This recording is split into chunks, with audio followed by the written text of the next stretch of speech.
നമസ്കാരം, ഞാൻ doctor Sreeja, sincere ayurvedic pharma. ഞാൻ ഇന്ന് ഇവിടെ കാണിക്കാൻ പോകുന്ന ഒരു സസ്യമാണ്, ഔഷധ സസ്യമാണ് ഓരില. ഇത് ദശമൂലത്തിലെ ഏറ്റവും പ്രധാനപ്പെട്ട ഒരു ഔഷധ സസ്യമാണ്. ഇതിൻ്റെ വേരാണ് നമ്മൾ പ്രധാനമായിട്ട് ഉപയോഗിക്കുന്നത്. ഇത് ചെറുപഞ്ചമൂലം, വലിയ പഞ്ചമൂലം തുടങ്ങിയ 10 തരം വേരുകൾ അടങ്ങിയിട്ടുള്ളതാണ് നമ്മൾ ഈ ദശമൂലം എന്ന് പറയുന്നത്. അതിലെ ഒരു പ്രധാനപ്പെട്ട ഔഷധമാണ് ഈ ഓരില. ഓരില നമുക്ക് ഇപ്പം അടങ്ങിയിട്ടുള്ള ഒരുപാട് ആയുർവേദ മരുന്നുകൾ നമ്മൾ ഉണ്ടാക്കുന്നുണ്ട്. ഏറ്റവും ഫേമസ് ആയിട്ടുള്ള ഒന്നാണ് ദശമൂലാരിഷ്ടം. പിന്നെ ഒരുപാട് ദശമൂല രസായനം, ദശമൂലം കഷായം, ഇതിലൊക്കെ പ്രധാനപ്പെട്ട ഒരു ഔഷധമാണ് ഈ ഓരില. ഇതിൻ്റെ ബൊട്ടാണിക്കൽ നെയിം ഡെസ്മോഡിയം ജൈജാൻഡിക്കം എന്നാണ്. ഇതിനെ സംസ്കൃതത്തിൽ നമ്മൾ പറയുന്നത് വൃഷ്ണിവർണി എന്നാണ്. തിക്തമധുര രസമാണ് ഇത് നമ്മൾ ആയുർവേദത്തിൽ പറയുന്നത്.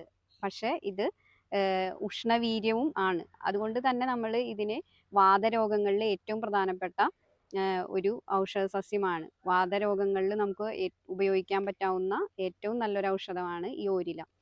പിന്നെ ഏറ്റവും പ്രധാനമായിട്ട് പണ്ട് മുതലുള്ള വൈദ്യന്മാരൊക്കെ ഉപയോഗിക്കുന്ന ഒന്നാണ് ഈ ഓരില.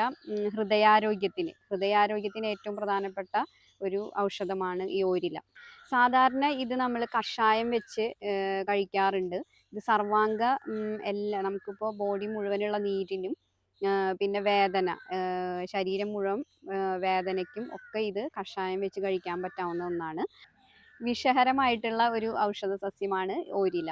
പിന്നെ ഏറ്റവും പ്രധാനപ്പെട്ടത് നമുക്ക് ഈ ഹൃദയാരോഗ്യത്തിനുള്ളതാണ്. അപ്പോൾ ഹൃദയ പേശികളെ ബലപ്പെടുത്തുന്നതും പിന്നെ വാൽവുകളെ എല്ലാം നമുക്ക് ബലം കിട്ടുന്നതിനൊക്കെ ഈ ഒരു കാർഡിയാക് ടോണിക് ആയിട്ട് നമുക്ക് ഉപയോഗിക്കാൻ പറ്റാവുന്ന ഒന്നാണ് ഈ ഓരില.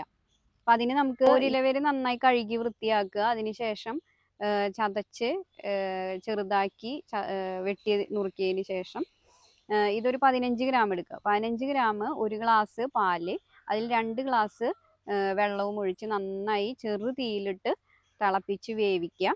എന്നിട്ട് പാലിൻ്റെ അത്ര തന്നെ ഈ വറ്റിക്കണം. അത് കഴിഞ്ഞിട്ട് നന്നായി പഞ്ചസാരയൊക്കെ ചേർത്തിട്ട് നമുക്ക് രാത്രി ഭക്ഷണത്തിന് ശേഷം കഴിക്കാവുന്നതാണ്.